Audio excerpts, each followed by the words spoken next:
Fandoms Anonymous.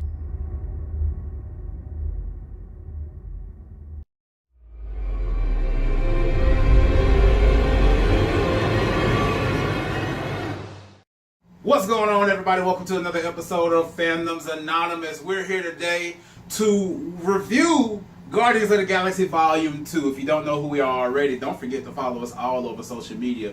I got my man Ben, I got my man Gary. We just left the IMAX 3D version of Guardians of the Galaxy Volume 2. Just a brief overall, few words. What did you think about the movie? Visually pretty awesome. Like I said, the glasses bothered me, but great. I loved it. It was awesome. Gary, what's your thoughts on the movie? It was worth it. Go see it. It was worth it. So let's get into it. Now I'm letting you know the spoiler alert button is up. It is up right now. This is a spoilers review. So let's get into it. Now, first thing I want to talk about, because I take notes when I go to the movies. Now I just have to, because when I come back, I want to make sure I bring in all of you all the right information. I'm just throwing a whim and say this and say that, then you wouldn't watch my views, and I wouldn't have almost 15,000 views. So I'll make sure you guys have the right information. So let's first talk about the new Marvel intro. Now, we saw it last year, some of the new movies, but it spoke something to me today. It showed how concrete this universe is to watch the new Marvel intro instead of the whole flip page comic book thing, to watch the different scenes from movies, to see all the different characters, to see just how big this universe is. And when we want to talk about how big this universe is, this movie shows us how big this universe really is. So let's get right into it. So we start at the beginning with, we always want to know, where did Star-Lord's mom meet the dad? And we get young Kurt Russell in the beginning with some amazing youngified CGI, just like they did Robert Downey Jr. In what was it, Civil War. That's how they did him in Civil War. So we get young Kurt Russell with the old brown hair and the Farrah Fawcett hair. The Farrah Fawcett hair. It was spectacular, though. It was good. It was the end of the 70s, man. He still had it, but rolling right on. Rolling right off. I mean, it was just in the wind. In the wind blowing. So we get young Kurt Russell, which is young Ego, and we see him with Star-Lord's mom. First of all, The mom was hot. you know how I do on Fandoms Anonymous when we see something nice. We have a Bay moment. Star-Lord's mom is Bay. Southern accent and everything. No, I'm sorry. No, that voice, the singing, it killed me. I couldn't do it. It couldn't do it. No, that accent just butchered the fuck out of that song. I'm sorry. You just have to look past it, You have to though. bleep that word. I apologize. But we get Star-Lord's mom, and it's just like, oh, she's kind of nice. So we get to see them and how they interacted and how they got together, and that was a cool scene. So we get on into the movie, and it progresses along. We're starting to see the cast. We're starting to see everybody come together, and we get to one of the first hot jokes of the movie. They were getting ready to fight the big monster that was coming to attack the Sovereign, and they asked Drax, why did he not have on his air pack? And they said, I don't wear it. He was like, well, why don't you wear it? It hurts my nipples. When he said that, I lost it. Now, Gary, what is your first thoughts of just the beginning of the movie that we had got so far to this point? It just proves how much of a douche everyone has become. From Rocket, he was just insulting everybody. And Drax, I don't know if he became more stupid or just completely off the wall with this movie, because he said some things, in my opinion, that was just completely nuts. Just off the wall. What was your thoughts of the beginning of the movie, what we had gotten so far up to that point? I really enjoyed it, man. No, like it was good, and actually the Drax getting a little bit more Fleshed out. It's the Guardians of the Galaxy comics. It's an off the wall, oddbeat, like out there comic, and its humor was a little bit off-putting. So it's kind of nice to get that into the movie and have a lot more humor that people didn't realize was there. Most definitely. Now we get our first look at old sweet Baby Groot. Baby Groot just sold toys out the wahoo in just the first 10 minutes of this movie. Mm-hmm. Everybody's child is going to want something to do with Baby Groot. I'm telling you right now. So Mattel, whoever's making Baby Groot toys, your stock's about to go up because they're going to want Baby Groot. Baby Groot was just so happy and jolly. It was just so carefree. What's up? Be on the lookout. Baby Groot is making a dance tutorial for all the kids coming soon. Yeah, dance with Baby Groot. I'm telling you, next thing you're gonna have Tickle Me Elmo Groot. You're gonna dance with Groot kids. Groot Bop. And instead of Kids Bop, we're gonna get Groot Bop. It's just gonna be Groot everywhere. It's It's coming. Avatar on like Just Dance. Groot is gonna be an avatar on Just Dance. We're gonna copyright that, so don't steal it from us, Just Dance people. But we get to the point where they get ready to fight the big monster, and Rocket was like, "Well, we gotta have some music." He was like, "No, we don't need music right now. This is a big deal." So they get ready to fight the monster, and Groot has the aux cord. As the old joke is always, "Hey, bro, give me the aux cord." And Groot connects the music, and they get the battle. And they battle this monster. They realize that they got some way to defeat it. Drax was like, "I'm going straight into the belly of the beast. I'm gonna slice from the inside." The skin, and they said, "Look, the skin on the outside is just as thick as the skin on the inside." So Gamora ends up finding a slit under his neck and comes and slashes all the way through, and they kill the monster. Speaking of Gamora is Bae. This is Bae number 2 for this movie. She was Bae through the whole movie. She was completely Bae. Like, I don't think Ben thinks she's Bae. no, that was Bae. Green skin and all. I That just was hate the word Bae. Bae. You just hate the word Bae. Okay, Like in his terms, that's boo, wife, No, I just girl. put a second B in there. This second B in there, and we're good. Babe. Babe. Oh, he's a babe. He likes He's babes. the babe. She Baywatch. was Babe. So you're ready for the new Baywatch movie, huh? Sure, man. Why not? Just looks stupid funny. So, and just like Ben mentioned, Drax was really fleshed out. They really gave him more of a role rather than just the muscle. They gave him more speaking lines. They gave him more part in the storyline. I really like that. So, they defeat the monster. They leave the Sovereign Planet, and as they're leaving, all of these ships are surrounding them, and they're like, "Why are these ships surrounding us?" Come to find out, Rocket stole some batteries from the Sovereign, the same batteries that they were fighting to keep that monster from getting. And this was the most hilarious thing in the movie. I was wondering, did the Sovereign have that many people? And because they were so snooty, I was like, they don't get out and fight. Come to find out, they were playing Gallagher. So these ships, they were real ships that were leaving the Sovereign Planet that had real firepower, but they were inside of their home planet in this big room or this big atrium in the machine like they were playing Gallagher, shooting the people, and it even was making the pew pew pew pew noise as they were playing. I know Ben, he was weak laughing when they got to the guy. What did you think about the whole way that they were trying to defeat Star-Lord? That's classic. It's classic Marvel throwing an old school reference in there, like the old school arcade games, and that's the superior.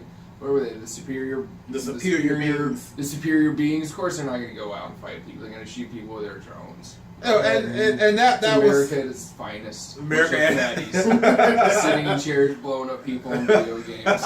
But to my honest opinion, I was sitting there watching. I was like, these guys suck.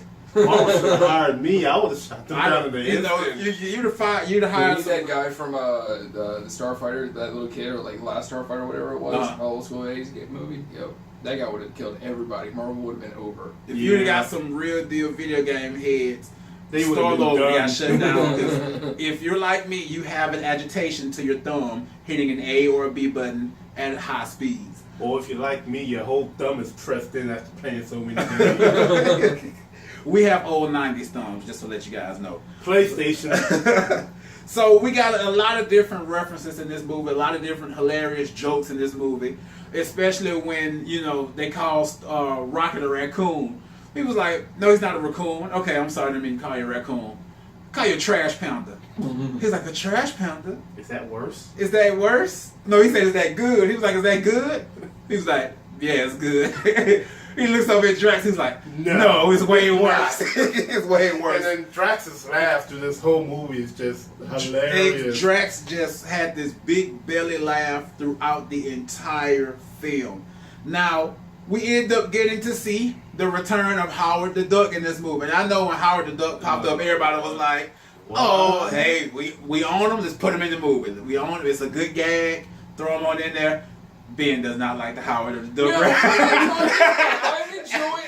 Nobody likes the duck. No, Howard the Duck is fantastic. This is Marvel showing how big and all-encompassing their universe is. I'm great. All I do all day is read comics at work. I'm fantastic with putting Howard the Duck in there. It's more than just some random cameo in the after-credits scene. It's great having Howard the Duck. Have it in the movie. And the planet they were on, Contraxa, I wrote down the name. I thought it was beautiful. It looked like an old Fifth Element video game, neon lights, sex robots walking around. The Ravagers were on Contraxa, ravaging. That's basically what they were doing at the end of the day. And then we got to see the introduction of Sylvester Stallone. I like Sylvester Stallone in this role. It feels like he belongs in Marvel. He should have been in Marvel a long time ago. Instead of making Expendables 3, he should have been in a Marvel movie. I enjoyed seeing Sly. What did y'all think about seeing Sly? I was happy because now I'm thinking they're gonna use him in a bigger role somewhere down the line, like maybe an intro move to how the Ravagers even formed, right? Like a young Yanu or something. That would be interesting to see right there because the stuff he did in this movie made him worthy to get a solo movie, in my opinion.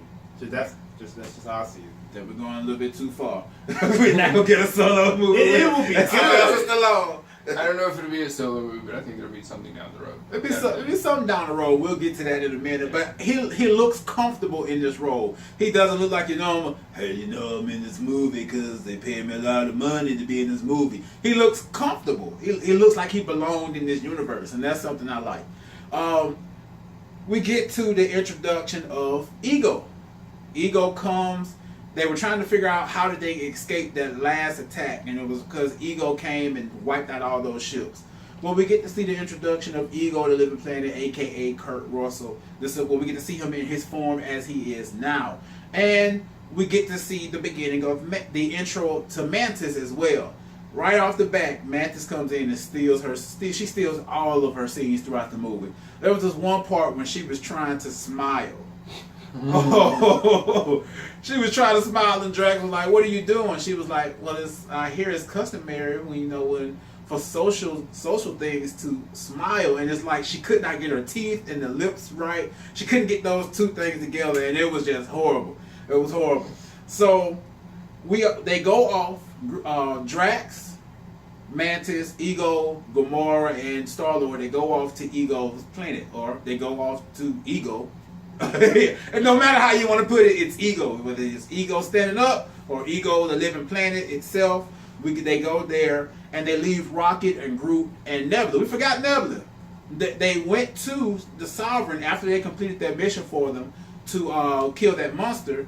They had captured Nebula. They released Nebula to Gamora, and of course she still has this vengeance about herself of getting rid of Gamora. But we're going to get to Nebula in a moment because there is something that she said in this movie that is going to spread itself out for movies to come. So they're off on Ego, the Living Planet, and the Ravagers, on the other hand, are trying to come and get Star-Lord. But in the midst of that, Rocket has set up all of these traps throughout this planet they were on to stop the Ravagers. In the end, what happens is Rocket ends up getting captured. But there was this one scene where Rocket was moving through the trees like a real raccoon and taking everybody out. I thought that was something awesome to see. What did you guys think about that fight scene with Rocket just moving and going through the trees and using all those different booby traps and just having a good time? That's Rocket at his best, man. Rocket is a cybernetic raccoon. Actually, he gets so pissed off about it, but let's be honest, he's a fucking raccoon. He is. He's a raccoon. But that's what he is, man. He is completely, constantly underestimated, and Rocket is actually one of the finest fighters in all of the galaxy. They handle the best of them. What's your thoughts about Rocket? He just soloed everybody, in my opinion. He just took everybody out. He just gave it to him. Now, we see somebody else that gets fleshed out, and it's Kraglin. Kraglin, of course, if you guys don't know, that's James Gunn's brother. Sean Gunn. Yeah, Sean Gunn. That's James Gunn's brother. I actually saw Sean Gunn at Pensacon about 2 years ago. He was there. And I didn't know his importance back then. I've met a lot of people at Pensacon that weren't necessarily of the utmost importance, or I've met a lot of celebrities, but now I realize how important they are, and I'm like, I wish I would have shook his hand and took a picture with him. For an example, I was at Pensacon 2015. John Schnepp was there. I met John Schnepp. You guys know who John Schnepp is from Collider. He's on YouTube everywhere. I met John Schnepp, waved at him, but I did not know his importance. And I watch Collider every day. And I see this man, and I'm like, I didn't know you were that important. So, guys, if you're ever at a comic convention and you see a celebrity, whether they look important or not, shake their hand, go check them out. But I think I was on a Power Rangers craze because the Red Ranger and the Black Ranger there. So if we wanted a Power Ranger, I would study. The Red Ranger was there? Yeah, I met the Red Ranger there.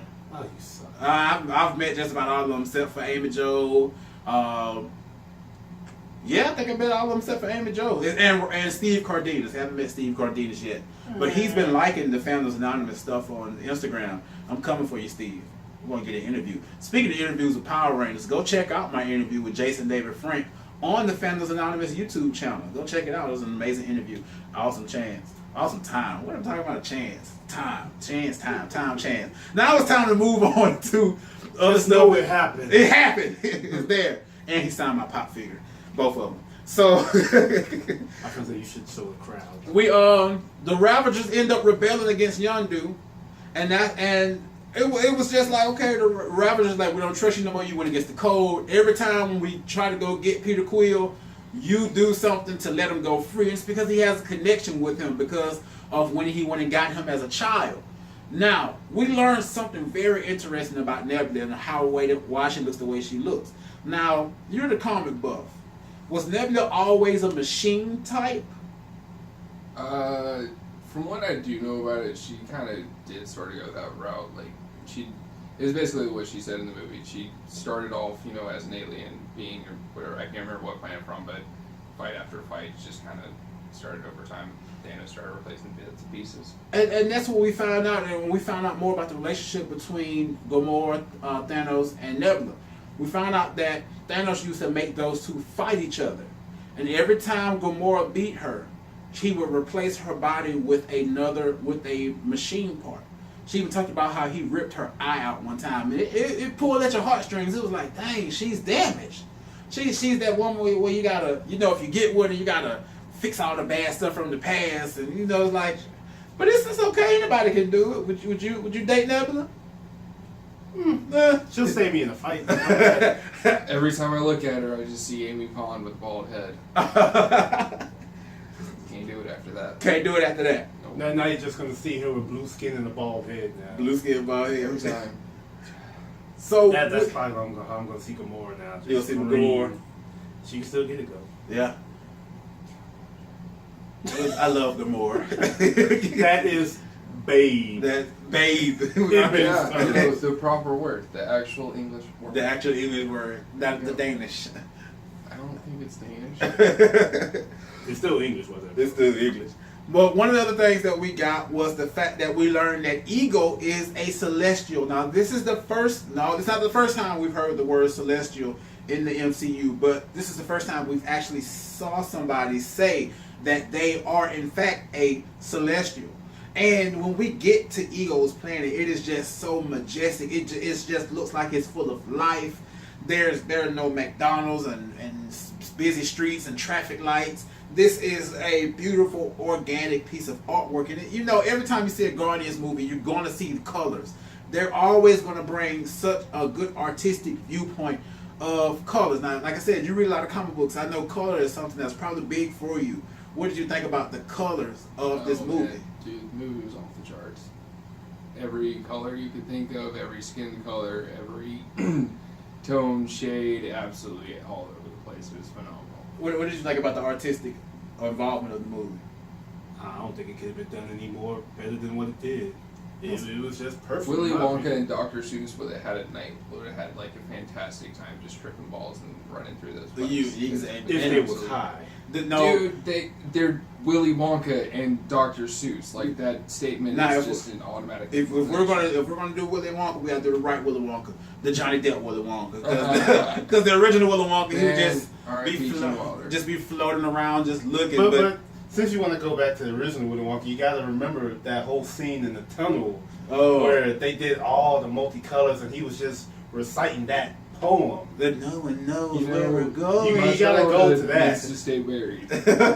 Come on, you can't bury that scene. No. So we get to a point where they just have so many questions for Ego because they learn that, first of all, he's a planet. But Drax comes up with the question and he says, if you're a planet and you're supposed to have mate with a woman, do you have a penis? And they're like, wait a minute, Drax, why would you ask that? He was like, no, it's good question. I do have one, and it's quite nice. Drax was like, okay. All right.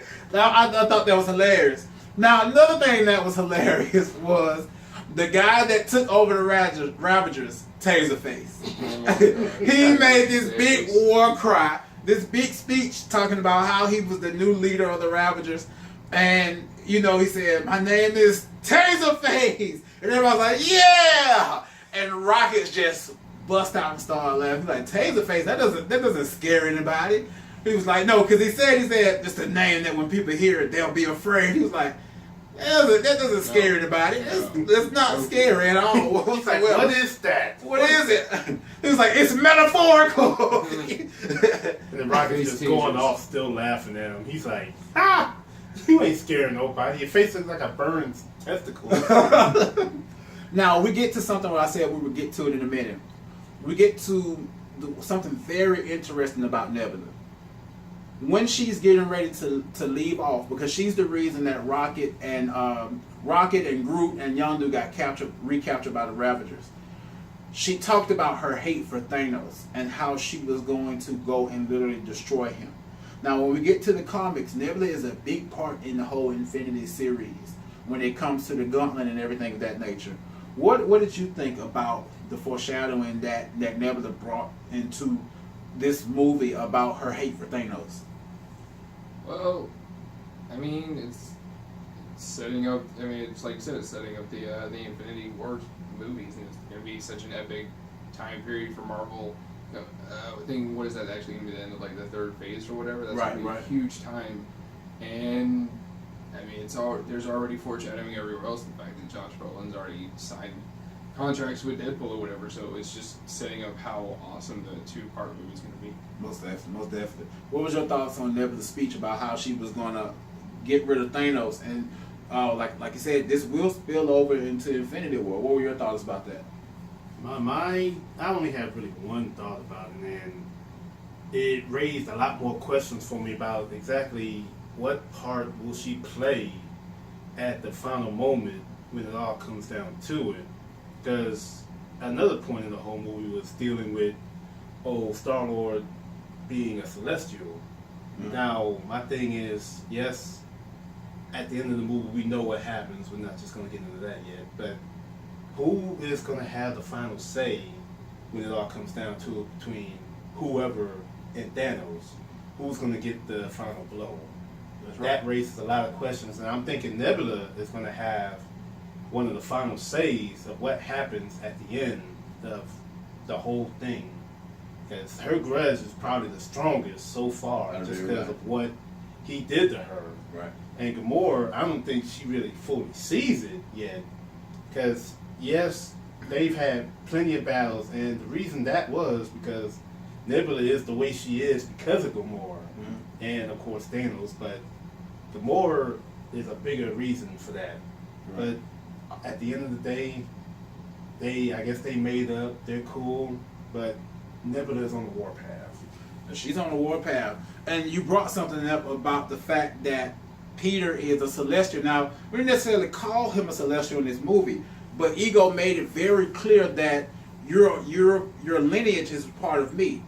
You have my essence. And there was this life force that was inside of the planet that Peter was able to enhance. He was able to conjure up, and they had a hilarious father-son catching moment with this life force ball that they were throwing with each other. It was just too Pulling at hilarious. heartstrings. Pulling at your heartstrings. Hit the feels.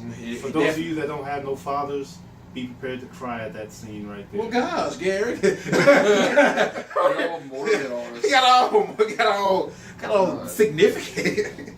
But Mantis also brings the heartstrings in this movie, you know, because she has such an emotional connection to just people and emotions, period. What was your take on Mantis? Well, let me ask you this. What was your take on Mantis in this movie and Mantis in the comics? Mantis is a writer's pet. She's a writer's pet. Yeah, man. Look at any Mantis comic. She's either the center of the comic. She's not in any comic throughout, like, the entire run of the comic. She's in bits and pieces and bits and bobs because the writer, I can't remember his name, but he has like exclusive rights to her, and he's the only person who uses her. But she's always made the center point. So it's kind of nice that even though she is that way in the comic, they toned it down a little bit in the movie. Didn't make her the center point of everything. It gave her a little bit more of like the social outcast, like, you know, and someone for Drax to, you know, kind of Connect with. begrudgingly fall in love with. She's beautiful on the inside. That was funny. Drax destroyed her in that one scene. Now we get to another Yondu arrow scene, and if you remember in the first movie, Yondu controlled the arrow, but in this one, he had more power because he had the stronger fin that connects to the arrow, and I mean he was just ripping through people left, right, up, down, side to side, round and round, all over the ship, all over where they were. I mean, he just literally wiped through everybody. It amplifies the connection. It's like he said, he doesn't control it with his thoughts, so the fin acts as a stronger signal. And actually, I think I read somewhere if he wants, he can actually kind of send it, you know, not off-world, but a pretty good distance away. Right. He took out that entire ship. Took out the entire ship. It's like that saying, "It's raining, man." It was literally raining. That should have been the soundtrack. I mean, it would have fit with the Arab music. It was raining Ravagers all over the place. All over the place. Now we get to a part where Mantis had been trying to. She had been trying to tell Drax something, but she couldn't get it out. But it was the fact that Yondu knew what Ego was up to. Now let's go back. Let's go back to the first movie. We see Star-Lord or Peter Quill after his mom passed, and where the ship came and abducted him and took him off. Yondu was supposed to take Peter to Ego, but because Yondu knew Ego's motivation and what he was trying to do, he didn't take him. He kept him with himself. Now, when they revealed this, when they revealed the part of what Ego was really trying to do, Peter's not his only child. Ego has gone all over the universe just spreading his oats. Ego is really a Rolling Stone. Papa was a Rolling Stone. But he didn't lay his hat at the home. He laid something else somewhere we're going to get to that in a minute. So, because Yondu knew what was up, he said, we got to get to Ego quick, fast, and in a hurry. So, as you know, they jump sometimes to get to other parts of the universe. Too many jumps. So, he was like, we got to get there. He was like, it's going to be about 700 jumps. No, well, Rocket estimated about 50. He was like, no, it's going to be 700. So we get this weird spaced out of them just jumping throughout the universe like a pinball machine. And the more they jumped, the more their face got distorted, like a acid trip, kind of like a Doctor Strange type situation going through the multiverse. And I just thought that was hilarious. You know, their jaw was stretching out, their eyes were big and bulging, and they were just being pulled everywhere until they finally got to the Ego, the living planet. Now, we found out that Star-Lord is also immortal, based on his connection with Ego, based on the fact that they're his father. And he wants to once he found out that he had the power to harness the life force and everything, he was like, get this. I'm gonna build a big giant Pac-Man with the He-Man statue. Build some weird shit. I'm gonna build some weird stuff. And I was like, man, this is hilarious. But we also learned the reality of the relationship with Nebula and Gamora. And like I say, this movie just moves around so many different parts. We learned that Nebula didn't necessarily hate Gamora. She began to hate her based on the fact of how Thanos put them out to be. And she said, you know, in reality, I just wanted a sister.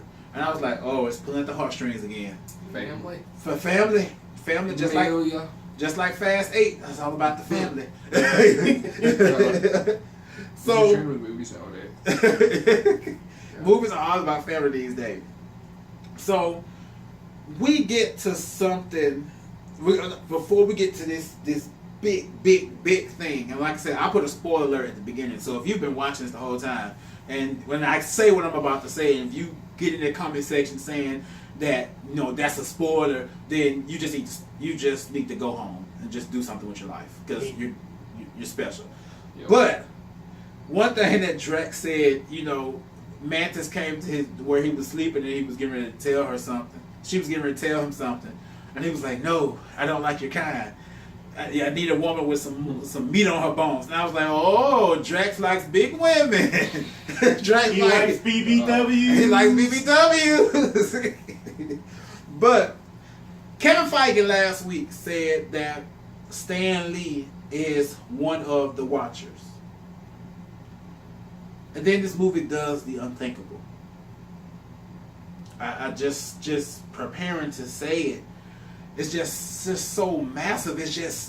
It confounds my brain. I literally almost fell out of my seat. It makes sense when this happens. It makes a lot of sense. It makes complete sense. It makes complete sense. Stan Lee is sitting in an astronaut suit, talking to Uatu, the Watcher. Just let that marinate real quick. He's sitting there in a spacesuit talking to Uatu. We're talking about real deal Uatu, not some other type of form that they did. It could be another one of the Watchers. It could be another one of the Watchers. For Stan Lee to be a part of it, he's supposed to be Uatu. So hopefully something like that changes. But yeah, it's the Watchers. I think it's the reverse. I think who we were seeing was Uatu, and then Stan Lee is just going to be, you know, one of the Watchers. Yeah, so that'd be nice too. It blew my mind. Yeah, there are many different factions of the Watchers. There are other Watchers other than Uatu, but just seeing that one being itself, it was just like, oh my God, it's Uatu. It was just so freaking mind blowing. What did you think when you saw that? I was like, God dang, Stan Lee's old. Well, not only that, it's just, again, it's Marvel connecting all the dots. Connecting all the dots. This movie, even making reference to the Sony, to the Fox, to everything that they can't really, in a sense, connect with. But they're saying, hey, we see you there. We got this. This movie connected so many dots all over the Marvel Cinematic Universe, in the MCU and outside in the Fox and Sony and, you know, those movies. Anywhere Stan Lee's popped up. But we get to the fact that Ego is evil. And it's just something that just blew all of our minds. It was the fact of what he was doing. Every time he went to a planet and made love to a woman on that planet, he left this spore there. That when he finally was able to fulfill his plan was to, I mean, if this was an episode of the Marvel show, oh man, it would be all the father. This would be a 100-part episode of Marvel with all these kids that he had, and he kept having kids, and Yondu would go out and get the kids and bring him the kids to see if they had his celestial DNA, which would allow him to kind of, in a sense, like Galactus, dissolve all these planets, except the fact he wasn't eating the planets, get rid of all other planets except for Ego. Here's some, since you mentioned Galactus, would Yondu be like his Silver Surfer Mm. All right, I think y'all are just making leaps and bounds. Oh, we're not making leaps and bounds. No. He brought up a good point. He brought up a good point. That's kind of like symbolism a little bit. For the movie that we're in, it could fit. We're not saying it's fact. We're not saying it's theory. It fits for the storyline that the movie brought us. Well, also, I don't really believe that Ego is evil. I mean, just think about it this way. Okay, first off, Ego being the planet and or Star-Lord's dad being Ego and being the living planet is a huge deviation actually from the comics. Mm-hmm. Star-Lord's dad is a celestial, yes, but Ego is a separate being entirely and a living being. But think about it his way. He was lonely. He just wanted someone to live, to be there with him. So his way of thinking isn't necessarily evil. It's just not, to us it's evil because it's killing off everything that we know and love. But to him it's just, doing something to survive. I don't want to think it's evil. It's just. So it's a. He's lonely and depressed. He makes a good point. He's horny as crap. He's very horny. He's very horny. Some of them aliens were really ugly. Very ugly. I'm talking about Jabba the Hutt, all type of different aliens. But Hey, he laid with Did him. y'all see the green tentacle looking one? Yeah, that was yeah, at he the was- very bottom. Yeah. He was laying with him. monologue. No, I tried to block it out. You couldn't block that out. That was No. the most hideous one Yeah. I saw. One thing that really blew everybody's mind and really catapulted the movie was when Ego was just talking. And like you said, it comes off to us as evil because we were watching the movie, but in Ego's mind, it's not. The fact that he said that he put the tumor in his mother's brain, and that's the reason his mom died. I got Star-Lord. Star-Lord. Still don't think he's evil, huh? I got Okay, that one is really evil and it's morally messed up, but again, it's just his way. To him, it was the mercy killing. Like, Okay. he couldn't go back and he knew she couldn't be without him, but it's a really, really bad, messed up, morally corrupt mercy killing. But I mean, there were plenty of things he could have did aside from killing her. Could just Especially that way. He could have just yeah, rolled the like, leather I and can't said, agree. "You I can't that's like be the together." one evil thing he did, but other than that, everything else is just lonely and depressed. oh, and not killing off the other kids isn't evil. Okay, fine. Morally Morally corrupt. Morally he corrupt. slaughtered In the D&D world, thousands he of would kids. be in the D&D world. He would be like probably true neutral somewhere in the middle, right there. Like he's okay with killing people. He's going for the greater good. But not a demigorgon. Not in the order. Not a Lucky for demigorgon. us, this ain't D&D. This is Marvel Universe. So, in the Marvel versus Hive, he slaughtered thousands of kids that he went out into the universe and made. raised. He's also a celestial, which means he's older than the universe himself. That depends on. No, he's on par actually with the universe, which is a celestial being, and actually it has its own physical form. Deadpool punched the universe so hard he killed galaxies.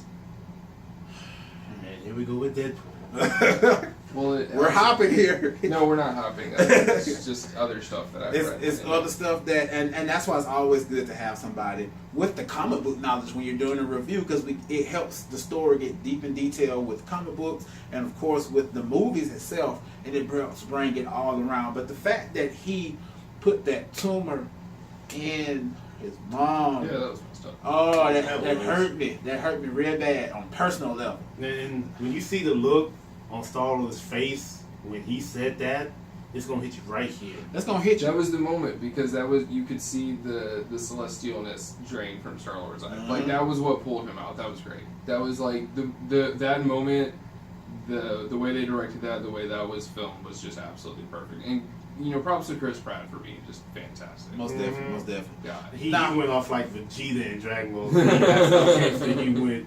Now, one thing that we all wanted to see from this was literally Ego, the living planet. We did get to see the face on the planet, but we did not get to see the planet talk.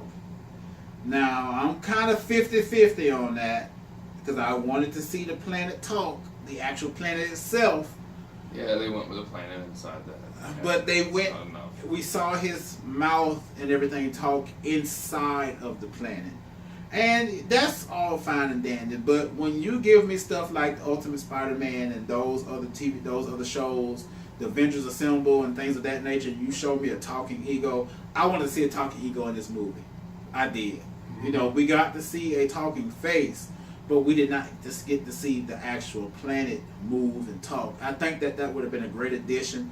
I know my man Kevin Garlington is watching this now, and he was like, "Yep," because we said in our episode of Fandom Talk, which is going to be up tonight, we talked about how we would be disappointed if we did not see a talking Ego.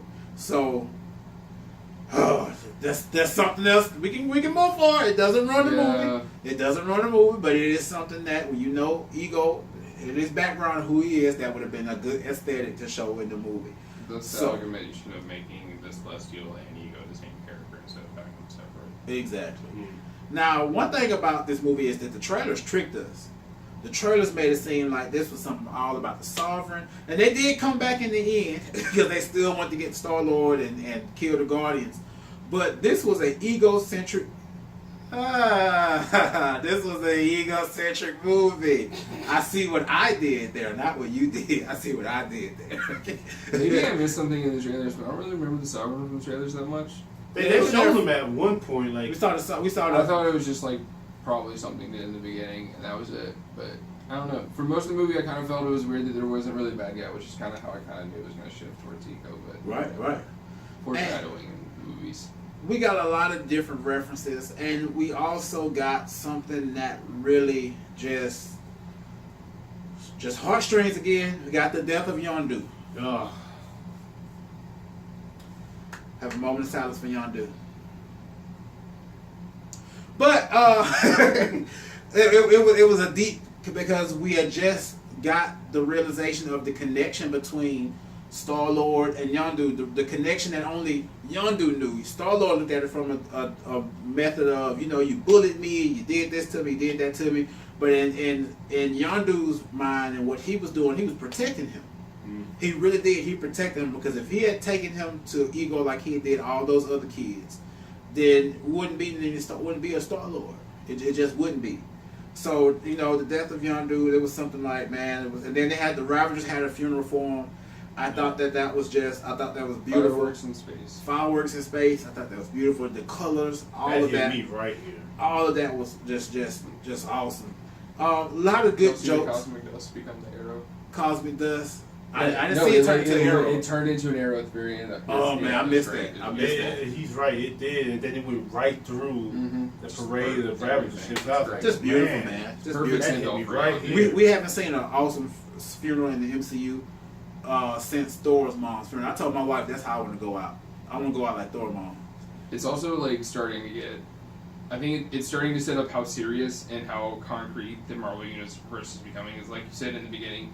They've gone from the comic book intro to their own intro. They have their own backstory and history, so they can have their own thing in the intro. And they're starting to kill off, their own. They're starting to kill off not necessarily like important heroes. We might get that with the Infinity Wars coming up and everything else that's coming, that everything's leading into. But they're starting to kill off important characters. You have Thor's mother's dying, which is like a support character. Then you have Quicksilver dying. Now you have Yondu dying. People are dead. So it's interesting to see where they're going to go from that. It's cementing their place in the Marvel world. And then we got an awesome fight between Star-Lord and Ego. Man, it was just they were both controlling the light inside of the planet. And we heard Star-Lord in the beginning say he was going to make some weird stuff. He did. And they were coming at each other in all action scenes, all type of action movies. You always get the protagonist and antagonist coming towards each other, and we see Ego coming at Star-Lord. He's building up all these rocks and boulders around him. He's vicious and mean looking. We see Star-Lord coming at Ego, and he's building up all these yellow blocks and boulders all around him.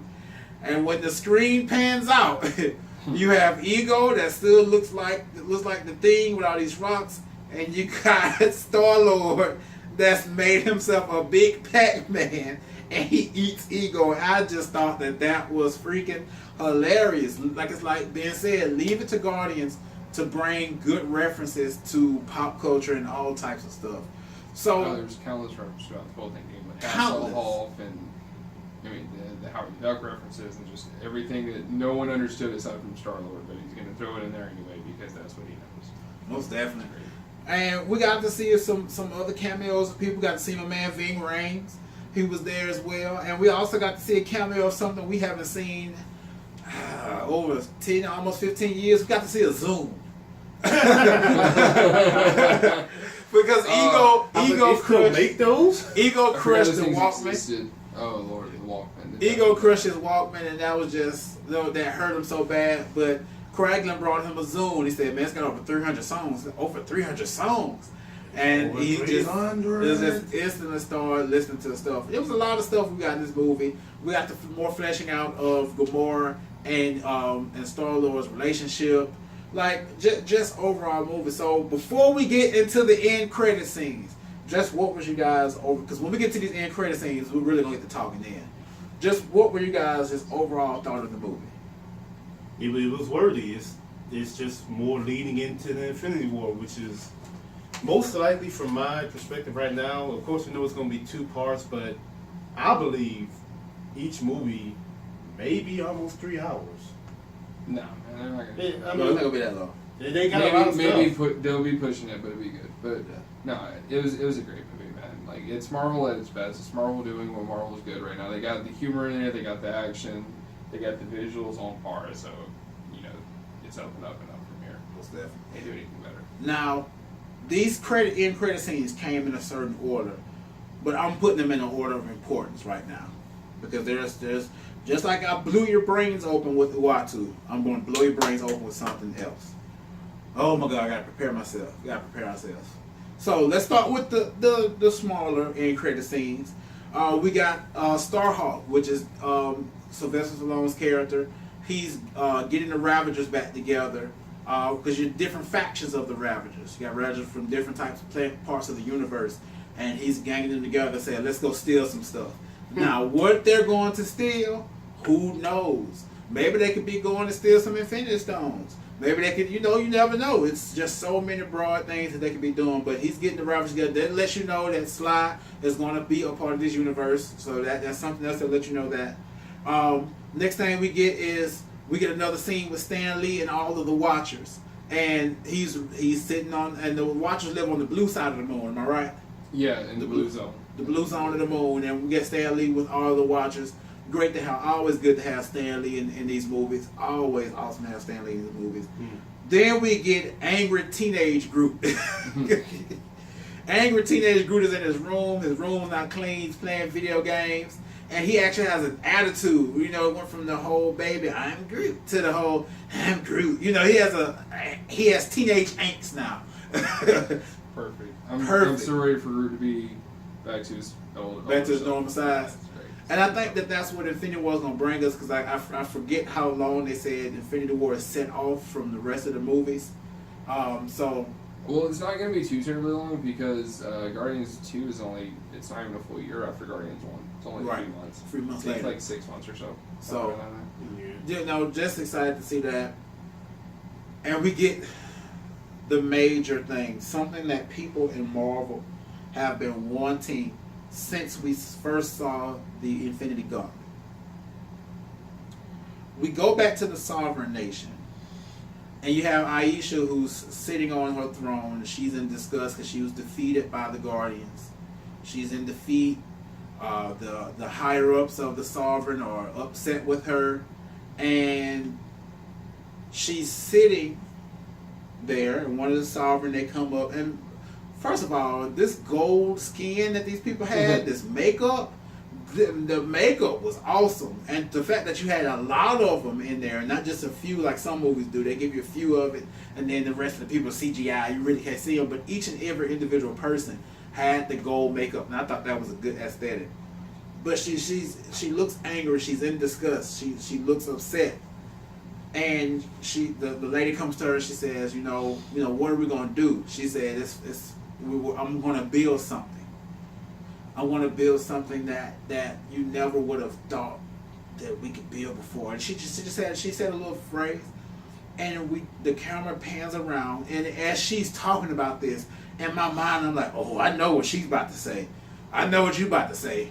I know what you about to say, lady. He was getting just hyped. I was like, oh, you better not say it. You better not say it. And then she said it. And then she said flew out of his seat. They turn the camera around, and there's this big cocoon-like structure and she said, I'm building something.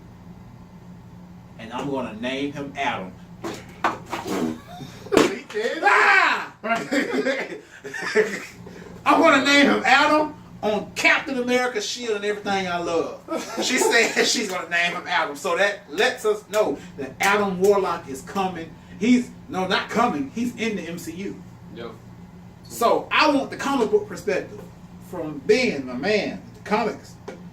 Ben, what did you think about this news? I mean, like I've said the entire time, it's just Marvel submitting everything that Marvel has, throwing in their big guns. Infinity War is going to be phenomenal. Just Epic.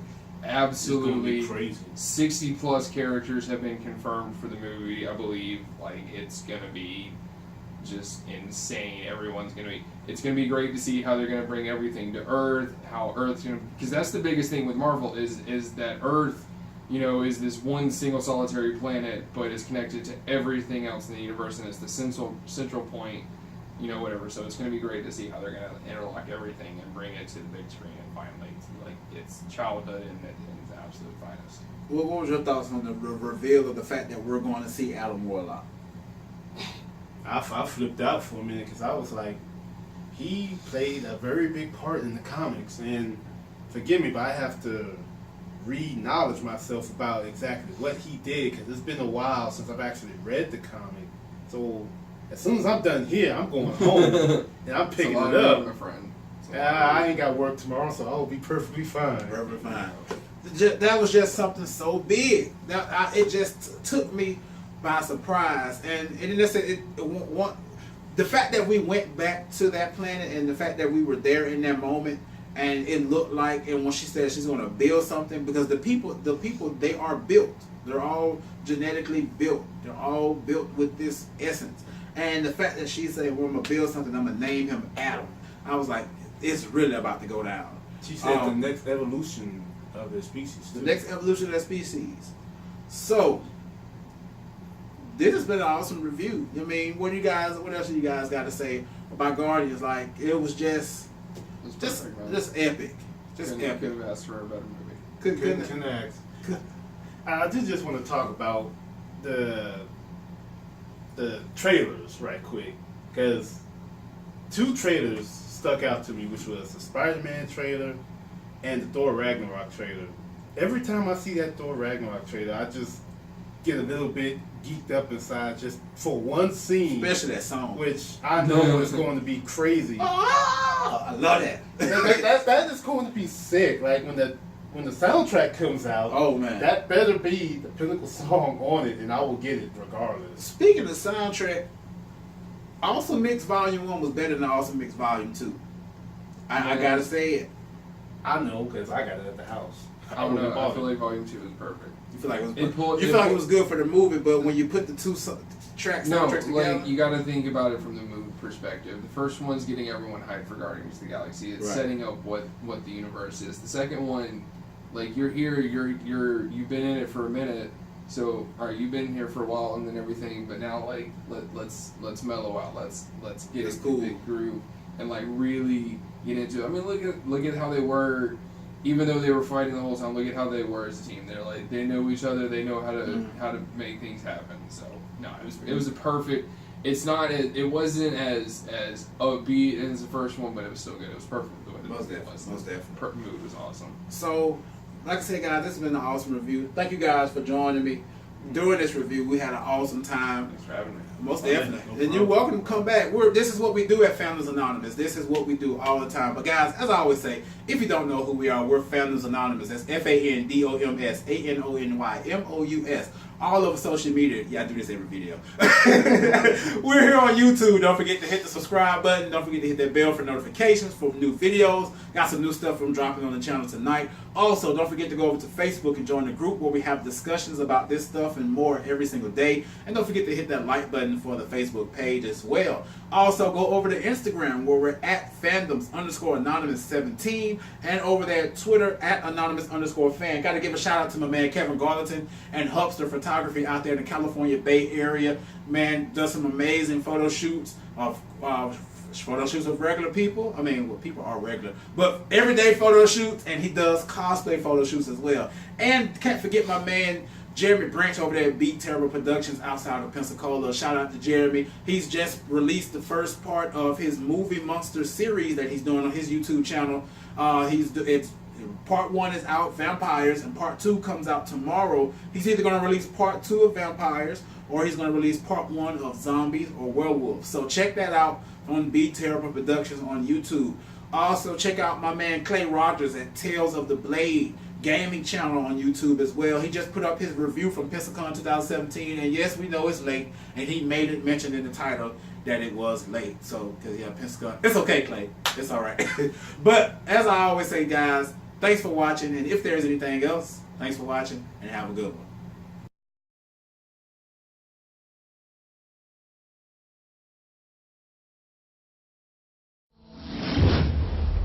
Fandoms Anonymous.